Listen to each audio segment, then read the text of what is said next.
நான் லாஸ்டா பார்த்த ஒரு 25-30 இயர்ஸ்ல தான் நீ பொண்ணை நான் லவ் பண்ணியே ஆகணுன்ற ஆட்டிடியூடு வந்து நான் பார்த்தேன். அதுலதான் இந்த கத்தியில குத்திடுறது, எனக்கு கிடைக்காது யாருக்கும் கிடைக்க கூடாதுன்றது, இந்த மாதிரி எல்லாம் மாறி வர ஆரம்பிச்சிடுச்சு. அத ஸ்டாக்கிங்னு வந்து வர ஆரம்பிச்சு.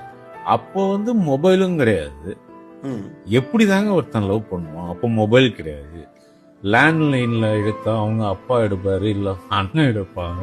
எங்களுக்கு ஒரே ஒலி, எங்களை காதல வந்து பின்னாடியே போனவாது அவ வந்து பாத்தீங்கன்னா ஏன் நம்ம பின்னாடி வரான் அப்படின்றது தானே தவிர, எங்களுக்கு பெண்களை துன்புறுத்தணும்னு ஸ்டாக்கிங்னு வந்து இப்போதான் வந்துச்சு. ஆக்சுவலா யாவது பார்ப்போம், அவளும் பாக்குறா, சரி இவன் பார்த்தாலே சில பேர் பார்த்தே முடிஞ்சே போயிடுது எங்க வாழ்க்கை.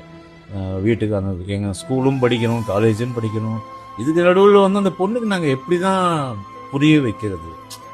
பின்னாடியே போனாவது அவளுக்கு அது அப்படியே ஒரு அடுத்த ஸ்டேஜுக்கு போகாதா?